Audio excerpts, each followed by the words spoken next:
안녕하세요. 뼈아재 고영선 작가입니다. 여러분 반갑습니다. 오늘은 탁월한 인생을 만드는 법 9번째 시간이고요. 오늘 여러분과 나눠볼 이야기의 주제는 목표 설정 방법에 대해서 한번 이야기를 해보도록 하겠습니다. 목표를 설정하거나 계획을 잡을 때 가장 유명한 게 스마트 목표를 잡는 거죠. 저희 책에도 썼었는데, 근데 이 저자는 이 스마트 목표를 많이 변형하고 업그레이드 해가지고 스마터 목표를 잡아라 라고 합니다.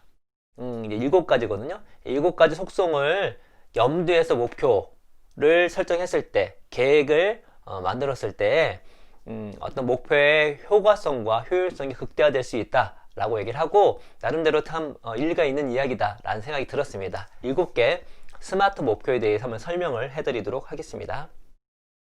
자, 첫 번째는 명확성입니다. specific. 스마트 목표의 첫 번째 속성은 명확성이다. 집중력이 곧 힘이다. 같은 양의 물을 파이프 2개로 공급할 때 한 파이프의 지름을 줄이면 더 큰 힘을 낼 수 있다. 목표를 좁힐 때도 비슷한 효과를 낼 수 있다. 여러 연구에 따르면 목표가 어렵고 명확할수록 우리는 집중력과 창의성, 지력과 끈기를 더 발휘한다. 막연한 목표는 우리를 자극하지 못한다. 우리가 투자하려는 노력과 창의성을 어디에 쏟아야 하는지 알려주지 못한다. 반면에 명확한 목표는 우리의 문제 해결력과 노력 등을 쏟아야 할 방향을 확실히 보여준다. 우리가 목표를 적을 때에는, 목표를 설정할 때에는 애매모호하거나 막연하거나 추상적이거나 그렇게 적었을 때 우리가 그 목표를 달성 확률이 떨어진다는 것이죠. 이렇게 명확하게, 매우 직관적으로, 그리고 이왕이면 구체적으로 적는 게 좋습니다.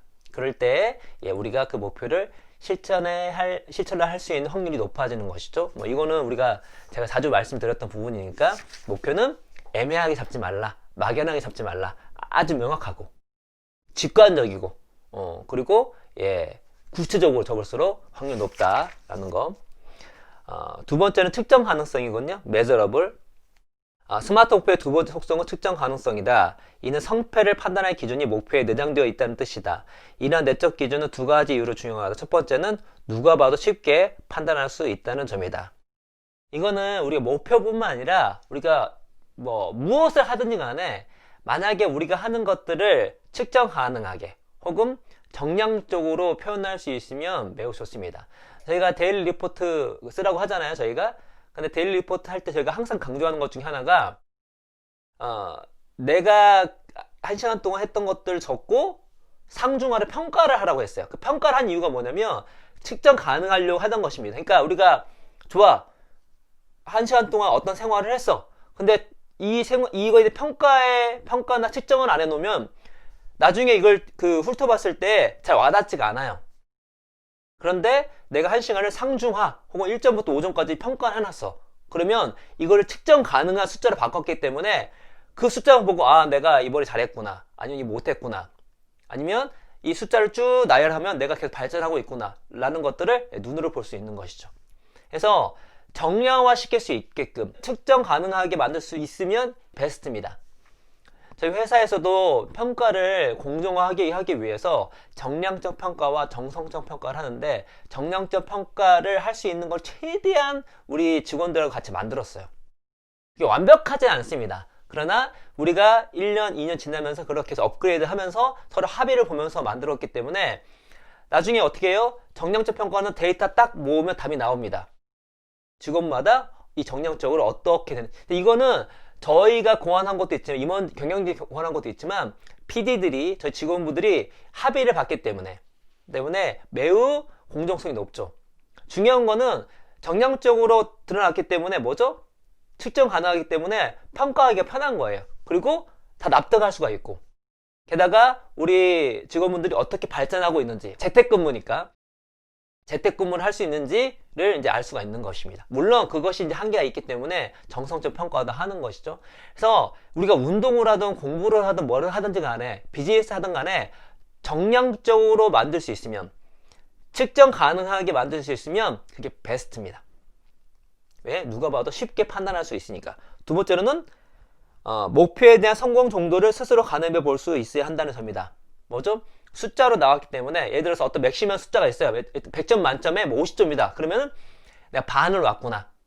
알 수 있잖아요. 다시 말해서 내가 앞으로 나아가기 위해서 얼만큼 해야 되는지를 그냥 좀 더 노력해야지 그게 아니라 정량적으로 내가 50% 왔구나, 60% 왔구나, 70% 왔구나, 거의 다 왔구나를 알 수가 있는 것이죠. 그래서 이 측정 가능성이 매우 매우 중요합니다. 여러분의 목표를 설정하실 때, 계획을 잡으실 때 측정 가능할 수 있게끔. 왜? 판단하기 쉽고 내가 어느 위치에 있는, 특히 내가 성공까지 얼마큼 남았는지를 알 수가 있으니까. 그리고 이런 측정 가능성은 우리가 목표를 달성하는 것, 단순히 목표를 달성하는 걸 넘어서 우리 인생에 너무나 중요하다는 거 말씀드리고요. 자, 세 번째 스마트 목표는 활동성입니다. 액셔너블. 이 활동성은 뭐냐면 단순하게 들릴지 모르지만 당신이 취하고 싶은 활동을 촉진하기 위해 강력한 동사를 활용하는 게 좋다. 우리가 보통 이제 목표를 적을 때 뭐 건강이면 건강 이렇게 일단 동사를 안 쓰는 경우가 있어요. 그래서 이왕이면 목표를 동사를 쓰는 게 좋습니다.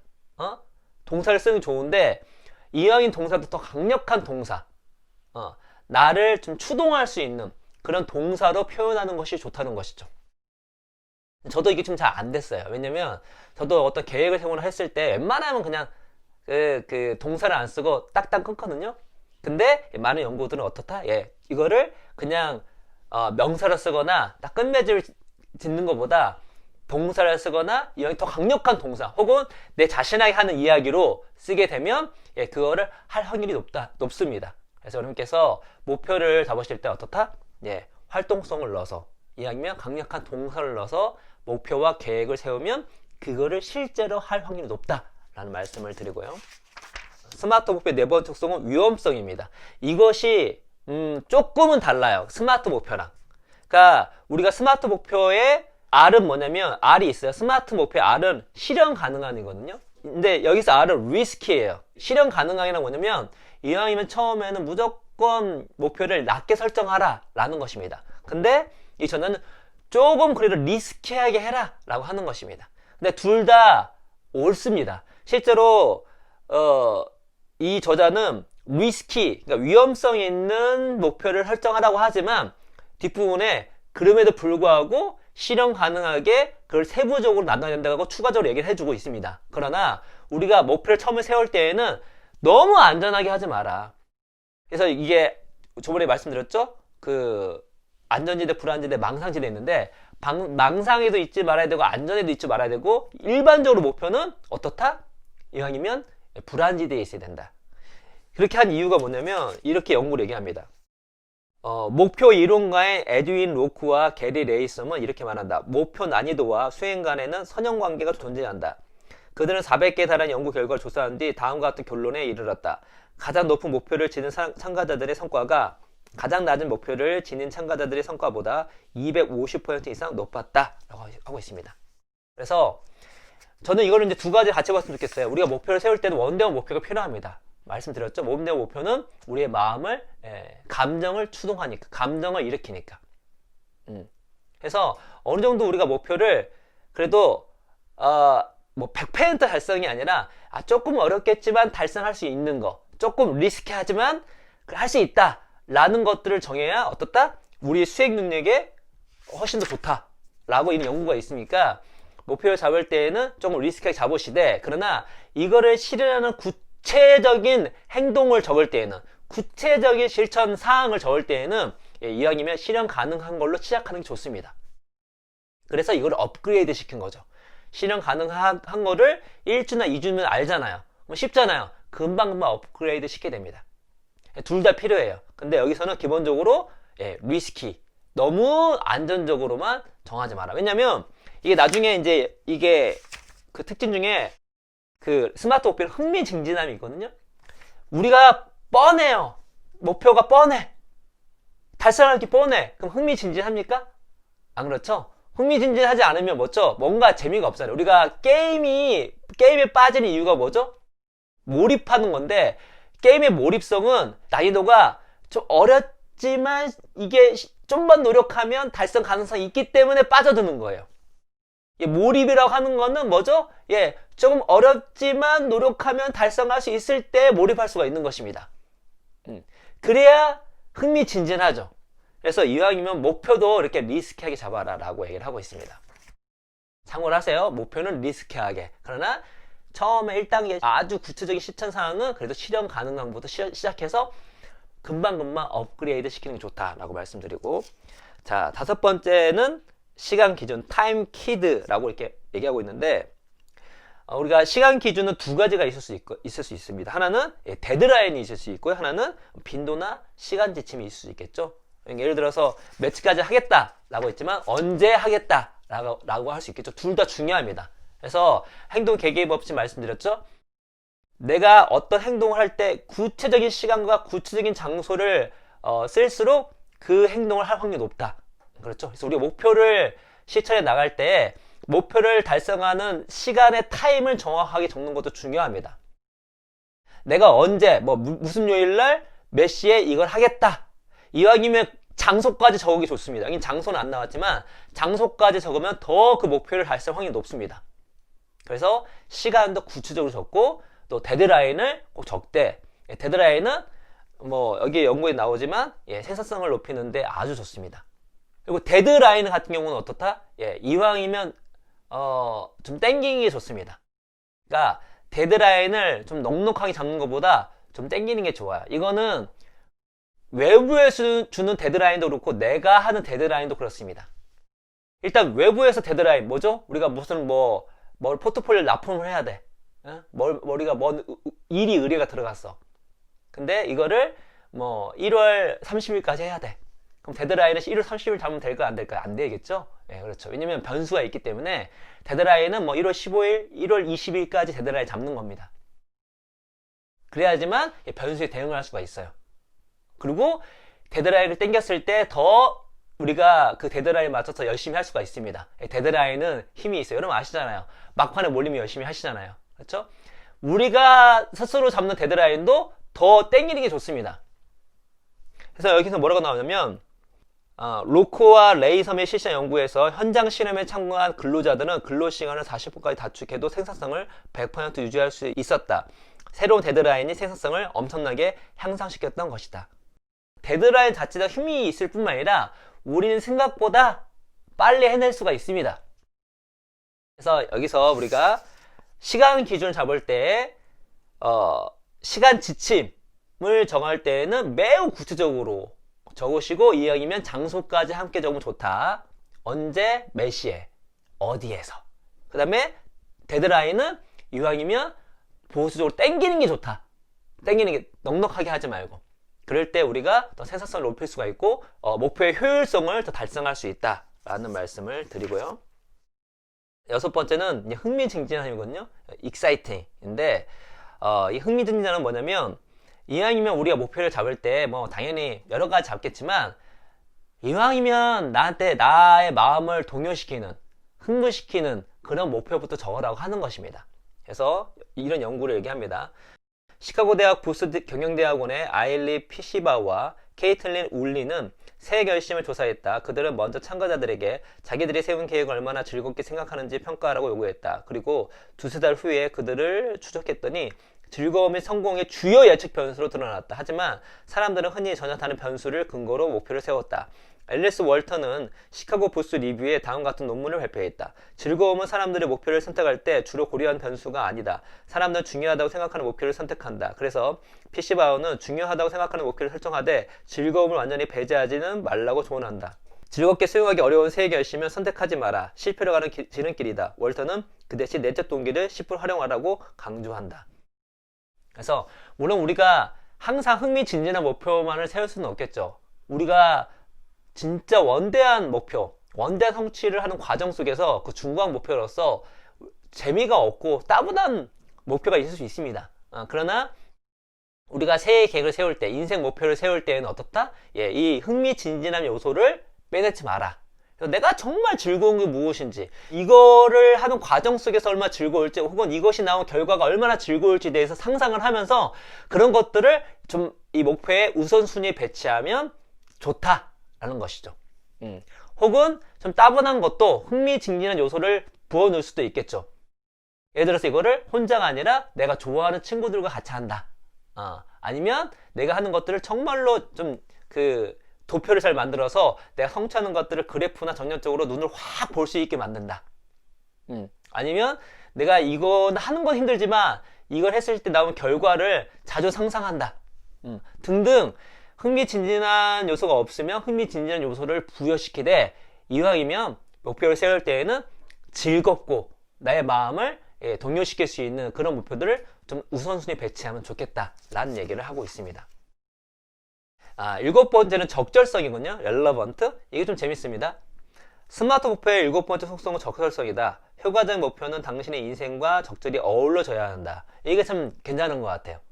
여러 목표를 가지런하게 정렬하는 것이다. 이 속성이 목록의 맨 마지막에 오는 이유는 실행에 옮기기 전에 마지막으로 점검하는 단계이기 때문이다. 솔직히 말해서 GM이 실패한 부분이 바로 이 지점이다. GM이 스마트 목표인데 이 렐러번트를, 적절성을 뺐다는 것이죠. 주의를 기울이지 않으면 우리도 이 지점에서 삐끗할 수 있다라는 것이죠. 그러니까 적절해야 되는데 어떻다? 이 목표가 우리 인생과 매우 부합이 돼야 된다는 것이죠. 특히 뭐죠? 우리 인생이 추구하는 가치와 부합을 해야 되고, 첫 번째. 두 번째는 뭐가 있을까요? 목표 간에 충돌이 일어나면 안 됩니다. 이거 한번 읽어볼게요. 아울러 우리의 가치에 부합하는 목표를 세워야 한다. 너무 당연한 말이다. 하지만 우리는 간혹 의사에 반하는 목표를 세우라는 외부 압력을 받기도 한다. 압력의 출처는 사회나 직장 등 다양하다. 그러나 그런 요구에 맞추려는 유혹을 느끼더라도 특히 그 요구가 당신의 가치에 어긋날 때는 과감히 뿌리쳐야 한다.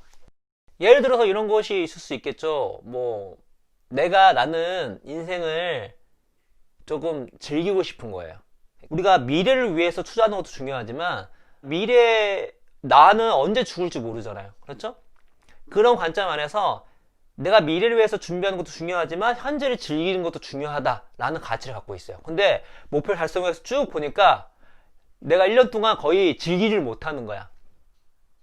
나의 모든 시간이 미래를 위해서 투자하고 있는 거예요. 그러니까 그런 시기도 필요하겠지만 만약에 그런 시기 누적되면 어떻죠? 나중에 오히려 그렇게 내가 열심히 살았던 것이 더 후회가 되는 경우도 있습니다. 재테크 할 때도 마찬가지예요. 그러니까 우리가 미래를 위해서 재테크를 당연히 해야 됩니다. 그러나 우리가 그냥 돈 아끼려고 막 하다 보니까 이게 습관이 되거나 그게 몸에 익숙해져 가지고 우리가 충분히 즐길 수가 있는데 불구하고 돈을 충분히 모았는데 즐기지 못하는 상황이 벌어지는 거예요. 돌아보니까 내가 지내왔던 10년 동안 돈은 많이 벌었지만 지나온 10년이 아까운 거예요. 왜냐면 뭘 해보고 제대로 놀지 못했어. 친구들도 못 만났어. 자녀들하고 시간도 못 가졌어. 후회가 될 수 있는 것이죠. 그러니까 여러분이 갖고 있는 여러분의 인생의 가치, 인생의 목표, 인생의 철학, 이런 것이 여러분이 세우는 계획과 일치가 돼야 된다는 것입니다. 그렇죠? 여러분께서 지금 결혼할 생각이 없는데 주변에 하도 결혼을 하라고 한다고 해서 그거를 목표를 내가 새해 계획이나 목표를 거기에 들어가면 안 되잖아요. 그래서 여러분 목표가 정말 내가 추구하는 인생 철학과 가치와 이게 매치가 되는지, 주변에서 얘기하는 것에 끌려가는 것이 아닌지 라는 것, 그리고 목표가 충돌되지 않는지에 대해서 이야기해야 됩니다. 그러니까 이것도 하고 싶고 저것도 하고 싶어. 알고 봤더니 일단은 시간적으로 부족해. 그러면 충돌이 되는 거겠죠? 그렇죠? 그럴 경우에는 시간 조절을 해야 되고. 그리고 단기 목표와 장기 목표. 어느 건 약간 장기 목표인데 단기 목표가 장기 목표에 부합하는지. 습관 목표가 성취 목표였는데 습관 목표가 성취 목표와 이게 매치가 있는지. 그래서 무엇보다 내가 하는 이 목표가 내 인생에 부합하는지 알아봐야 됩니다. 그래서 한번 읽어드렸지만 이 부분 읽어드릴게요. 언론인 마이크 게일은 할링 목록이라는 회고록을 쓰면서 그간의 삶을 찬찬히 돌아봤다. 36살 생일 게일은 자신이 이룬 게 하나도 없다는 생각이 몹시 괴로워했다. 그래서 목표를 세웠다. 그 수가 자그마치 1277개였다. 게일은 그 중에 1269개를 달성해냈다. 게일의 성과를 대단하다고 감탄하기 전에 그 과정에서 게일이 아내가 겪었을 고초를 생각해보라. 책에서야 재미있게 풀어놨지만 직접 겪었다면 무척 힘들었을 것이다.